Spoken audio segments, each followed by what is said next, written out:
Hey, what's up, guys? This is your boy Travis back again here at Big Boy Toy Reviews. And today we are taking a look at another third party figure. You guys should be familiar with this brand by now because I have reviewed a few figures from this company. And this is Victoria from Snail Shell. And essentially, it looks like you get two figures in this. And I assume that both of these figures are her.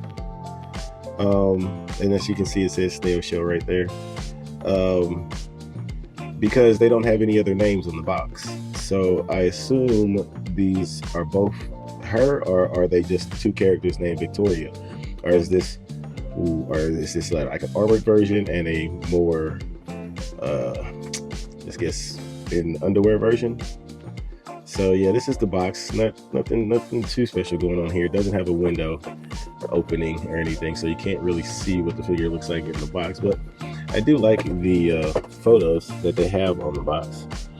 And we're just going to do a review of both, since they both came in the same box. So let's just take a look at the blank body first. I guess not blank body, but I guess the underwear body. I don't know. Let's take a look at her really quick. Now the heads are essentially the same. Some kind of sparkly, translucent hair. I guess this is kind of like a grayish blonde, but it's done nicely. It is definitely done nicely. I do like the sculpt work. I like the paint on the headband there. And then I guess this bra part is kind of is made to look semi-transparent. I mean, the elbows are kind of gaudy. Obviously, it's a naked body. Well, not naked, but basically naked body. But yeah, they got her panties, I guess. And then the feet are kind of translucent. You can't really tell on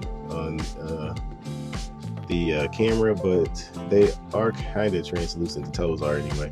But you can see that they have the toenails in them though. So same. Actually, no, you don't see the fingernails in there. The hands are very, very generic. But they do have some shading on her belly there, here on her upper chest. Looks like there's a little shading on her back. But yeah, that's pretty much it for the I guess the underwear version. I'm never going to use this. I mean, I actually might use this. I might put some clothes on her. I do have clothes that could probably fit her, so I'll probably throw some clothes on her and just use her as maybe like a kind of like a civilian character or something like that. So, but I think most people bought this because of her. Now, this seems to be the armored version, I assume, of her. Now, if you look on the box, they have the more not naked, but like scantily clad, I don't know, less clothed version of her with this like kind of like veil, I guess you can say this is. So the heads are swappable between each other, I think. But she does have a different facial expression.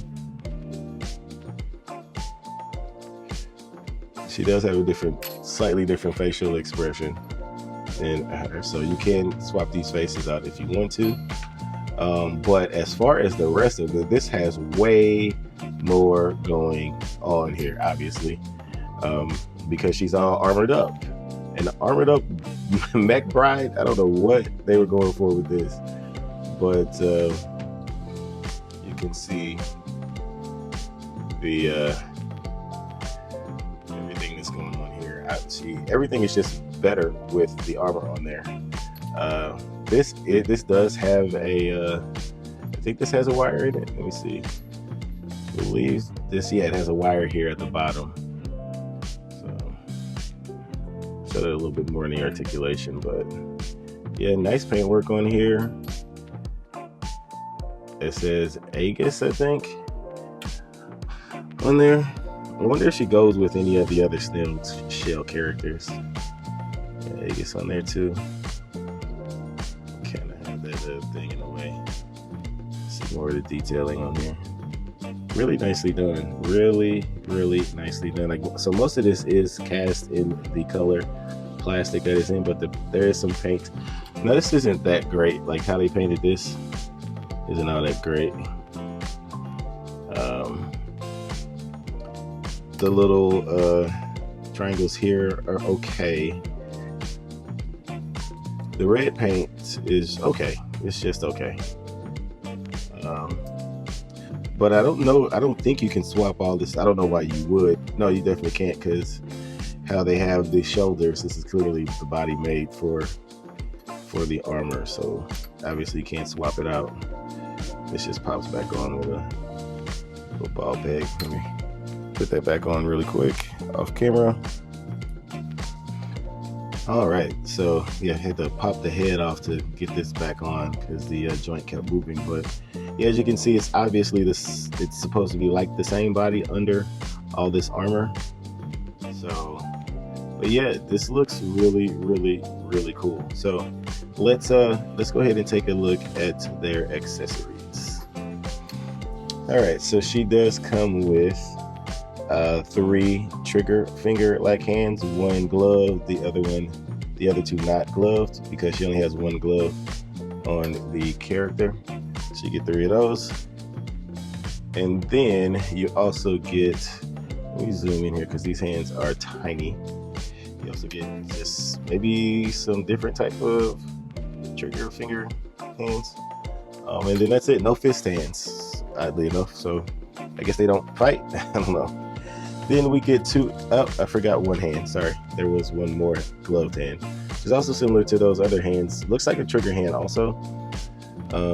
But then she also has this trigger hand, so with a much wider grip. So I don't know why they put so many trigger finger hands in there. But she does come with 2 extra faces besides the 2 faces on the figures. She has an angry face, and then she has a winky face, and these do have the moving eye gimmick. Although it doesn't look like when you look like it when you look at them, how well they're painted and flush to the face. But yeah, those are nicely done. Then she comes with I guess this is like a shield. And it says Aegis on it. It's nicely painted, done really well, done very nicely. I'll show you how this goes on here in a second. It's pretty cool how it attaches to her. Then she comes with this knife that also has Aegis on it. It's nice gold paint there, so that looks good. And then she comes with this gigantic gun. This is a big boy, almost looks like a sniper rifle or something. As you can see, there's missing something there because it comes with a removable clip with the bullet in it. Now this has been in a lot of the military style snail shell weapons that I've seen. So, but this gun is done really nicely. Let's get a little close up here. So I do like the way this is painted. And you get the red trigger, and obviously this is removable. And you get a closer look at that bullet. You can see like it's a big bullet, so it's gonna rip through some flesh for sure. Even the sight is painted. I know it's actually like a translucent piece. Yeah, that's pretty cool. And then obviously she does come with the array of stands. I'll just show one because they all look the same. You get 2 of these, so you do get 2 of these, so you can't display them both at the same time. And then you have your hooks, and so yeah, that's it for accessories. So on to articulation. So I guess we can show both. In articulation, I guess we should show both of the body because this one will obviously have better range than the one with all the armor on it. So let's go ahead and go over this one first. Some of it will be the same, but some of it will be different. She can't look up that much, down that much. She is on like a ball peg, so you can't swap these heads out. So she still gets good side to side and get range. She just can't look up just due to the hair. She does get the T-pose pretty easily. Bicep swivel right here, nicely covered up. Now this elbow joint does look very robotic, but there's not much you can do with a basically naked figure. The hand is on a hinge, and then the torso can go back. Can't go up that much. I just popped her off. Can't go forward that much, actually not at all, but back for some reason she can, but she still gets a nice movement out of that. There's no waist twist, way over parallel on the legs. Okay, she's double jointed. Obviously you can see the thigh swivel there. Very, very, very long shin here. That is way too long compared to the thigh. I don't know why they made that so long. Look at that. That is nuts.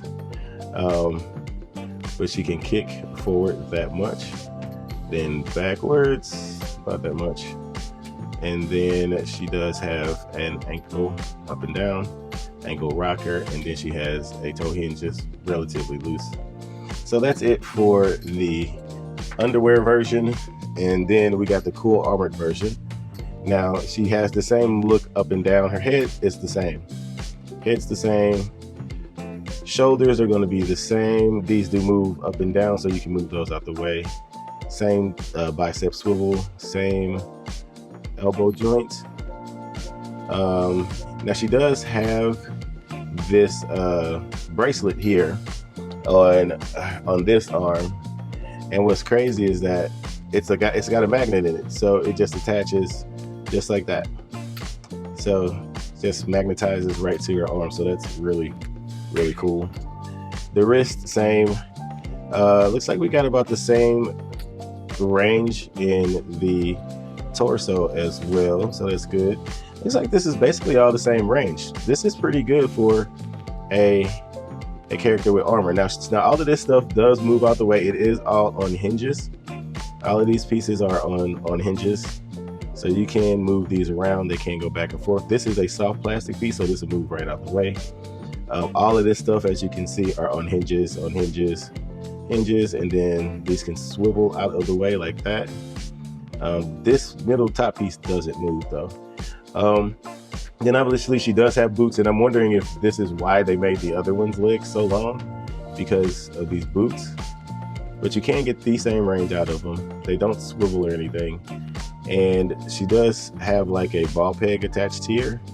Let's see what she gets range wise. Up, down, yep, ankle rocker, and a toe hinge is there, but I don't know if you would ever use it because she has on high heels, obviously. So that is it for articulation. Now this arm is also articulated, but it doesn't get as much range because of this glove. Wanted to show that off. Does this little piece move? Oh, it's pegged in, so yeah, that little piece can move around too.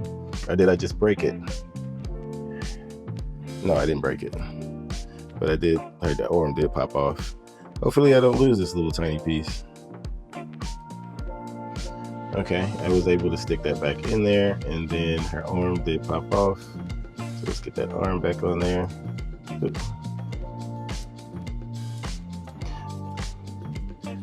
You know what? I don't have to do this right now. Let's go ahead and move on to some comparisons. All right, now here she is next to Pocket Art Habasashi. Finally figured out what her name was. Finally looked it up, or finally looked at the box. Habasashi, and then we have Supersonico. So this one is from Pocket Art, which I think is a subsidiary of Snail Shell, or vice versa. I think they're kind of the same company. And this is Supersonico from Second X, and I think Sentinel. I think it was a collaboration between Second X and Sentinel. So there she is with these two. And Supersonico is obviously on the stand, so they would relatively be about the same height. You can see she's pretty tall. But I do think these, I don't know, she does have a gun, so maybe kind of military, maybe kind of military-ish. I don't know, but Supersonico obviously wouldn't fit in that line, but just some third-party figures there. All right, now here he is next to what's this, Figma? This is the Figma Shinobu, and then we have the Buzz Mod Tomioka here. So that's what she looks like with those. And then one more comparison. We have SH Figuarts Rainbow Mika, and obviously Marvel Legends, Miss Marvel, a Warbird, whatever they want to call it. But that is it for comparison. So let's get on to my final thoughts. All right, in conclusion, these will be nice additions to my growing waifu army collection. I do have some that I'm getting delivered soon, some more little like waifu army girls. So yeah, she'll look good in that collection. As you can see, she can attach that knife to the gun to be like a bayonet. And she can hold that gun really nicely, so that's good. She doesn't have any loose joint issues, so that's really good. It's a pretty big gun for her to be able to hold. So, but yeah, I think she can. If you're into this kind of stuff, go ahead and snatch her up. She might still be available. Snail shell stuff tends to sell out pretty quickly. But anyway, that's it for the review. Comment, like, and subscribe. And until next time, peace.